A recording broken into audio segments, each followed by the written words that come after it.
Hello बच्चों, आज हम डिस्कस करेंगे टेम्परेचर और जीरो लॉ ऑफ थर्मोडायनेमिक्स ना। उससे पहले मैं आपको कुछ बेसिक डेफिनेशन बता दूं। थर्मोडायनेमिक्स में सराउंडिंग का मतलब होता है एवरीथिंग इन द इमीडिएट और the far environment having a bearing on the thermal property of the system. यानी एग्जाम्पल के तौर पे जैसे मान लिए ये कप और प्लेट है और इसमें जो कॉफ़ी है वो इट्स कॉल्ड सिस्टम, और जिस चीज़ पे इस कॉफ़ी के थर्मल प्रॉपर्टी पे इफ़ेक्ट होता हो उसको हम बोलेंगे it is a surrounding. So इस केसेस में आप देखेंगे कि plate also is a surrounding, so plate of this will be acting as a surrounding in this case. Second is the boundary. Boundary का मतलब होता है कि वो सरफेस जो इस सिस्टम को सराउंडिंग से सेपरेट करती है। और फॉर एग्जांपल अगर इसी के अंदर मैं देखता हूँ तो आप देखेंगे कि ये जो बाउंड्री है वो आपकी एक तो हो सकती है रियल बाउंड्री, जैसे मान लीजिए cup is a boundary to that coffee, और there is any another is a imaginary boundary. तो जो इसके ऊपर की सरफेस है कप की, that is a imaginary boundary. और बाउंड्री इसके अलावा मूवेबल और फिक्स भी हो सकती है।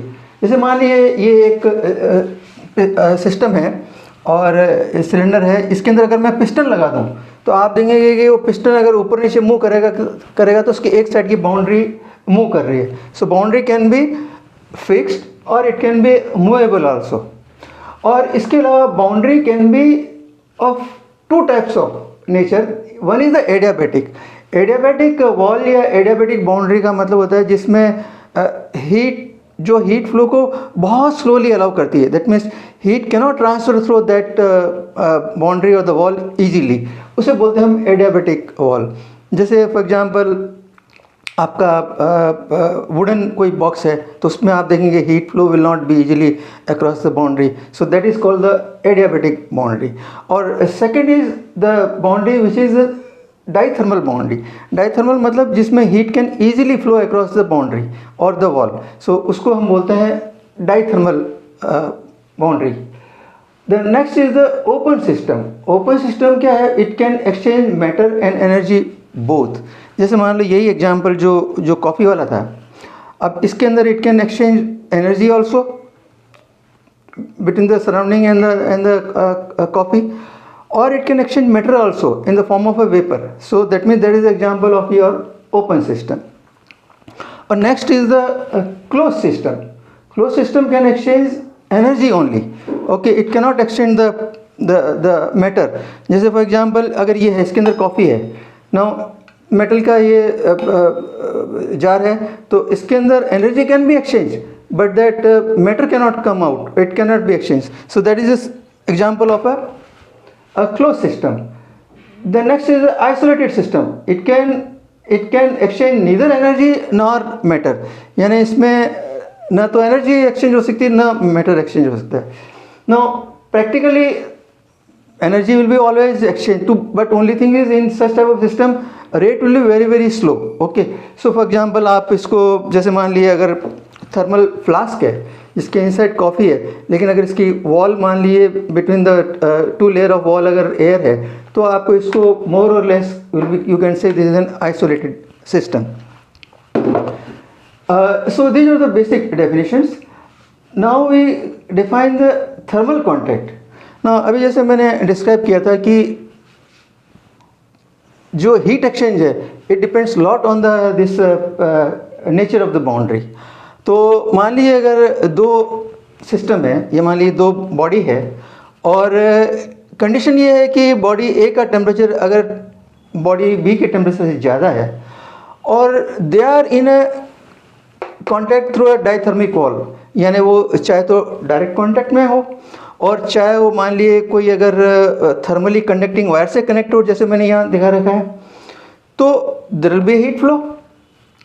सो अगर तो सिचुएशन ऐसी हो कि when one body is at higher temperature then the other and they can exchange the energy okay through the diathermic wall, उस सिचुएशन को मैं कहूँगा कि they are in thermally contact. और अगर मान लीजिए इसका टेम्परेचर ज़्यादा है और इसका कम है फिर भी they cannot exchange energy, that means we will say they are not in a thermal contact. So this is the one basic definition.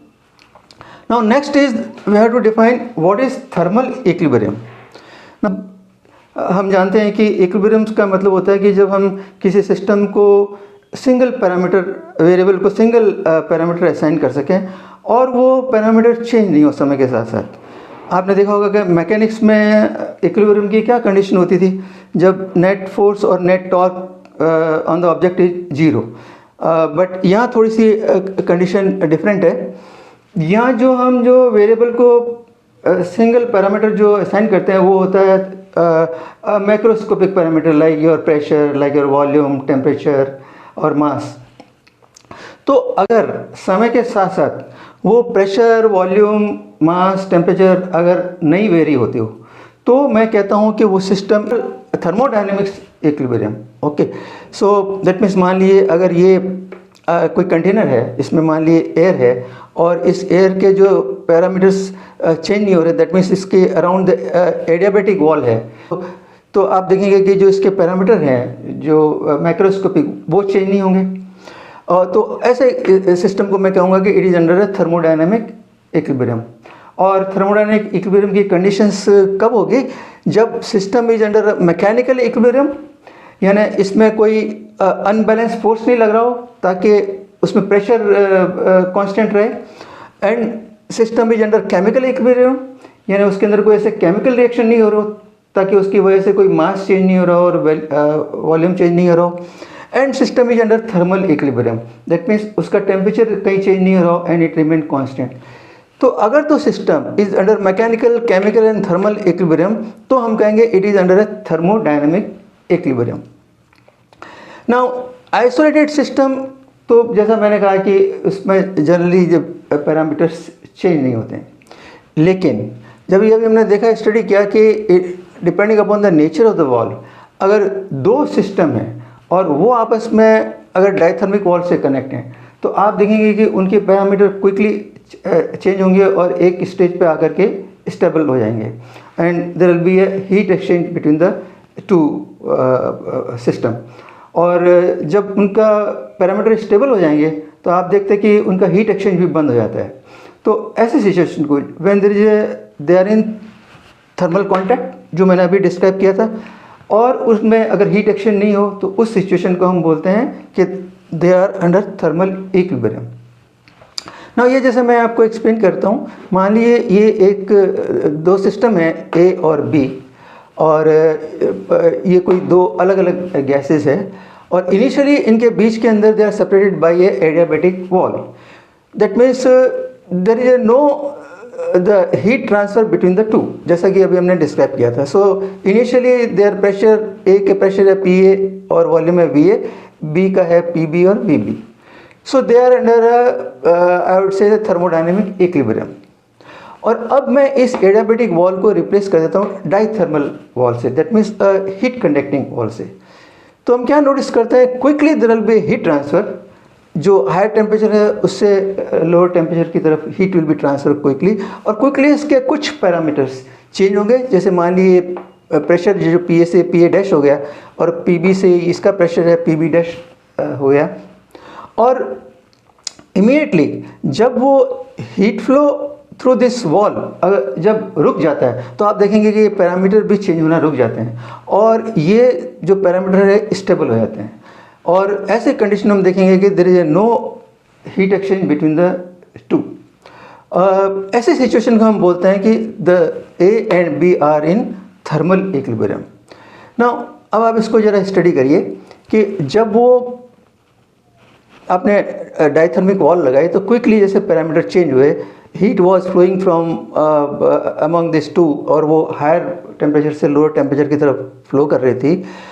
फिर जब वो बंद हो गई कि इसका मतलब क्या हुआ, इसका मतलब क्या हुआ कि जो हीट ए से बाहर जा रही थी, similar amount of heat is coming into the A, that is why we say कि there is no flow across A और बी, यानी जो हीट ए बी को दे रहा है वही हीट बी ए को दे रहा है।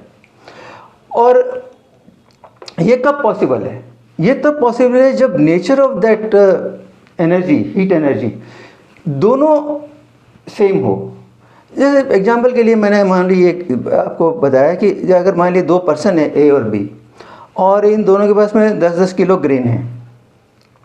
Now they are exchanging mutually the grain, और ये 2 केजी इसको देता है और ये 2 केजी इसको देता है। अब आप देखिए इस केस में 2 सिचुएशन हो सकती है। अगर तो मान लिए इनका ग्रेन की नेचर सेम नहीं है, दैट मीन्स मान लिए इसके पास में गेहूँ है 10 किलो और इसके पास में 10 किलो चावल है, तो ऐसे केसेस में क्या होगा, जब म्यूचुअल एक्सचेंज के बाद में A will have 8 KG of गेहूँ, 2 KG of chawal, and similarly B will have 8 KG of chawal and 2 KG of गेहूँ। तो there is a unbalance and still that exchange will continue. दूसरी सिचुएशन क्या है कि जब दोनों के पास में अगर ग्रेन सेम हो, दैट मीन्स या तो दोनों के पास में गेहूँ हो या दोनों के पास में चावल हो, तब मैं क्या देखता हूँ कि जब वो एक्सचेंज करते हैं तो उसके बाद में भी the situation is same. Similarly you can apply here. अगर इन दोनों की जो nature of the energy, heat energy जब सेम होगी, तभी मैं कह सकता हूँ कि देयर इज नो एक्सचेंज और the situation is same. Exchange is there but then net exchange is zero.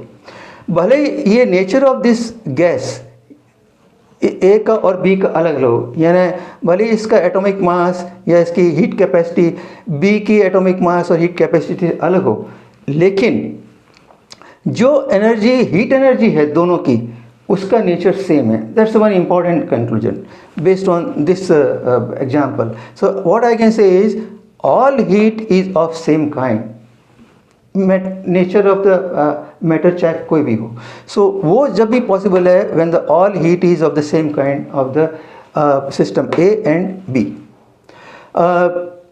Now अगर ये दोनों सेम काइंड की नेचर है इनकी एनर्जी की, तो इसका मतलब इन दोनों में कोई एक ऐसा कॉमन पैरामीटर है जो इस दोनों के इसको हीट को एनर्जी को ड्राइव करता हो, और उस कॉमन पैरामीटर को हम बोलते हैं टेम्परेचर। इस एग्जांपल को समझने के लिए भी देखिए मैंने एक दूसरा एग्जांपल दिया है कि मान लीजिए अगर ये 2 कंटेनर हो, 2 अलग अलग साइज के कंटेनर हो, और इसके अंदर 2 अलग अलग लिक्विड हो, और मान लीजिए कि एक साइड का लिक्विड का लेवल ज़्यादा हो, तो आप देखेंगे कि because of the pressure difference the liquid will flow. और इन दोनों में क्या कॉमन प्रॉपर्टी है? Pressure is the common property, जिससे मैं ये बता सकता हूँ कि उस फ्लो का क्या डायरेक्शन होगा और वो फ्लो कितनी देर तक चलेगा। Okay, so that means similar to this, अगर मान लिए 2 सिस्टम हो जिसमें हीट एनर्जी हो, और एक में हीट एनर्जी ज़्यादा हो और एक में हीट एनर्जी कम हो, यानी एक हॉट हो और एक कोल्ड हो, तो temperature is the only common parameter जिससे मैं ये पता लगा सकता हूँ कि हीट किस डायरेक्शन में फ्लो करेगी और कितनी देर तक फ्लो करेगी। Okay, so this is the same thing you apply here. So that means जब ये दोनों में बीच में नेट हीट एक्सचेंज बंद हो गया, इसका मतलब इन दोनों का temperature is also the same. So मैं क्या कह सकता हूँ कि temperature is the fundamental property of the system, और वो जब इक्वल हो जाता है तो then we say the system is under a thermal equilibrium. That means equality of temperature is necessary and sufficient condition for the 2 system to be in thermal equilibrium. ये एक बहुत इंपॉर्टेंट ऑब्जर्वेशन था, जैसे मैंने यहाँ भी ये लिखा हुआ है, this is under thermal equilibrium do not exchange heat and all heat is of same kind, and at thermal equilibrium T1 is equal to T2 and temperature is the fundamental property of the any matter. Now इस observation के basis पे R.H. Fowler ने एक define किया which is called zeroth law of thermodynamics. Zeroth law से इसलिए बोलते हैं कि क्योंकि ये फर्स्ट लॉ और सेकंड लॉ के बाद में फॉर्मुलेट किया गया था, so they call it a zeroth law. और वो लॉ क्या कहता है कि अगर एक सिस्टम ए किसी सिस्टम सी की अगर थर्मल कांटेक्ट में हो, जो मैंने अभी एक्सप्लेन किया, और वो थर्मल इक्विलिब्रियम में हो, और दूसरा कोई सिस्टम बी सी के साथ में अगेन जब थर्मल कांटेक्ट में हो और थर्मल इक्विलिब्रियम में हो, तो सिस्टम ए और बी आपस में दे will be in thermal equilibrium. That means मैंने यहाँ एक्सप्लेन करने की कोशिश की है आपको कि अगर मान लिए ये ए बी सी 3 सिस्टम है, दैट मीन्स एक एनक्लोजर में 3 टाइप की गैसेस हैं और ए और B are separated by a adiabatic wall, that means initially heat can not transfer, और सी और दोनों ए और B separated by a conducting wall, जैसा मैंने यहाँ दिखा रखा है। तो आप देखते हैं क्या होगा कि ए और C, because there is a conducting wall means they are in thermal contact, और जब थर्मल कॉन्टैक्ट में है तो they will after some time they will reach thermal equilibrium. इसी तरह से बी, क्योंकि इसके थर्मल कॉन्टैक्ट में है सी के साथ में, और after some time they will reach in a thermal equilibrium. So this is the situation 1। अब मैं अगर इस एडियाबैटिक वॉल को अगर रिप्लेस कर दूं कंडक्टिंग वॉल से, डाइथर्मिक वॉल से, that means now heat can exchange between them, that means I have now made a thermal contact between these two. तो आप देखेंगे कि ये जो ए और बी है they are in a thermal equilibrium, that means they have got the same temperature. So this is what you call it a zeroth law of thermodynamics. That means zeroth law में क्या कहता है कि अगर एक system दूसरे system के thermal equilibrium में है और ये बी भी इसके थर्मल इक्विलिब्रियम में है, तो all A B and C will have the same temperature, okay, और because they will be in a thermal equilibrium. So this is what I have defined here. If the object A and B are separately in thermal equilibrium with the third object, then A and B are in equilibrium. जैसे मैंने ये इसको mathematical term में यहाँ दिखाया कि जब A और C जब थर्मल इक्विलिब्रियम में, दैट मीन्स इनका टेम्परेचर सेम है, जैसा कि हमने यहाँ डिस्कस किया, that means T is equal to T C. और जब B और C थर्मल इक्विलिब्रियम में है तो मतलब इनका टेम्परेचर सेम है, that means TB is equal to TC, and from this I can say TA is equal to TC is equal to TB और TA is equal to TB, that means A and B are at the same temperature. और जैसा हमने यहाँ define किया, sufficient condition for a system to be in thermal equilibrium is that that temperature should be same, or reverse, that means if they are in thermal equilibrium that temperature will be same। और इसी चीज़ को मैंने देखिए एक further explain करने के लिए एक एग्जांपल दिया। मान लीजिए ये जो सिस्टम सी है, अगर ये थर्मोमीटर है, थर्मोमीटर में यू नो थर्मोमेट्रिक प्रॉपर्टी है उसमें, दैट मीन्स उसमें मरकरी है जो एक्सपांड करता है when it is put in a contact with some temperature.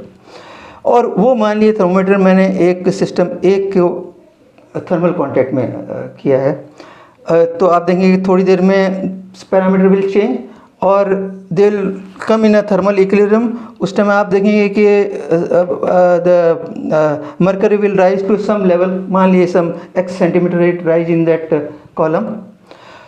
और फिर मैं इस थर्मोमीटर को अगर मैं बी पे सिस्टम के थर्मल इसमें बी के सिस्टम में थर्मल कॉन्टैक्ट में लाता हूँ, और अगर तो ये इसके थर्मल इक्विलिब्रियम में है तो आप देखेंगे कि जितना मरकरी इसमें राइज किया उतना ही मरकरी इसमें राइज करेगा।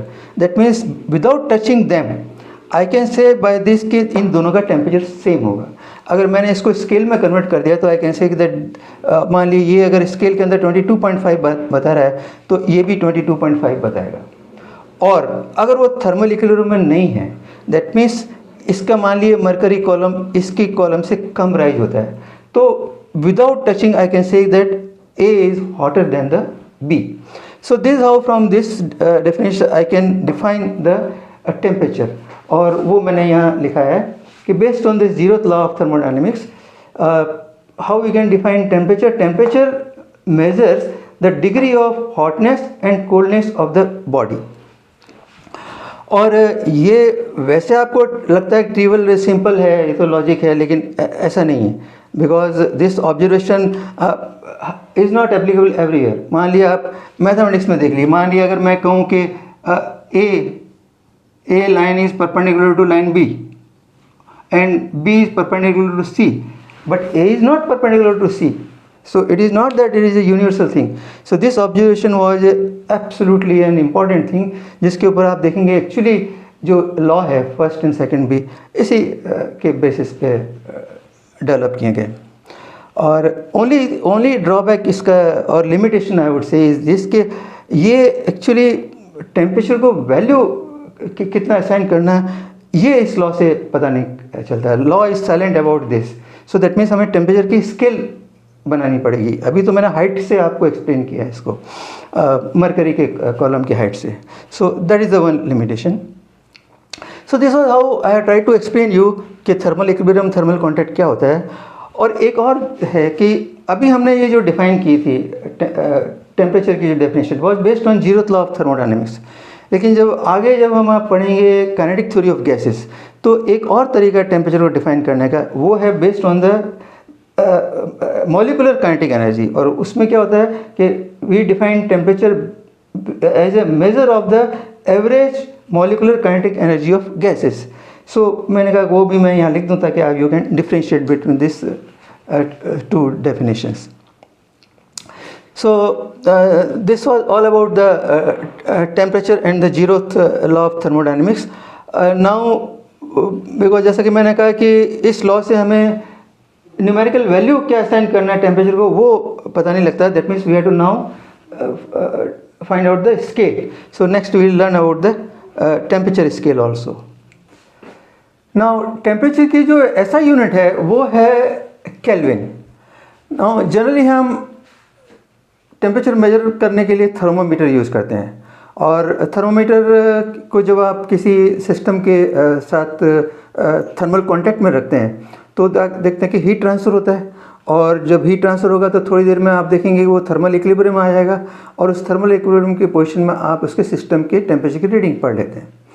नाउ जनरली जो थर्मामीटर होता है वो यूज़ करते हैं किसी मैटर की फिजिकल प्रॉपर्टी को जो टेम्परेचर के साथ चेंज हो रही हो, और हम उसको कैलिब्रेट कर सकते हैं। For example volume of mass और लेंथ ऑफ रॉड, और it is a pressure of a gas, और sometime it is a colour of a hot object, और it is a change in resistance of a wire.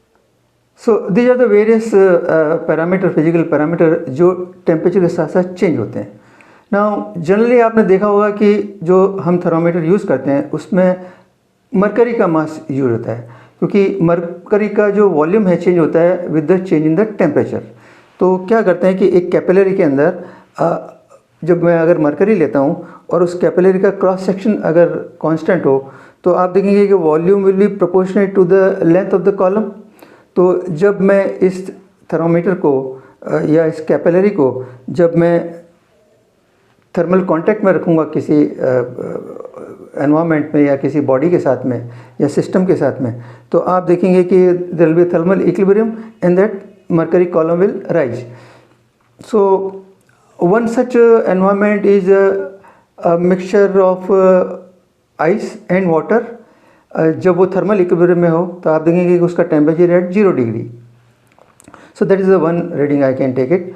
और second अगर मैं देखता हूँ तो जो boiling point of water and the steam, तो वाटर जब बॉईल करता है तो water and steam when they are in thermal equilibrium तो temperature will be the 100 degree.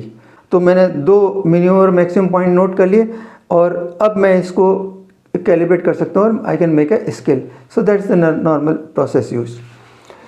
सो मान लीजिए यहाँ मैंने ये प्रेजेंट किया, मान लीजिए लाइन रिप्रेजेंट करती है मेल्टिंग पॉइंट ऑफ आइस, और ये लाइन रिप्रेजेंट करती है बॉइलिंग पॉइंट ऑफ वाटर।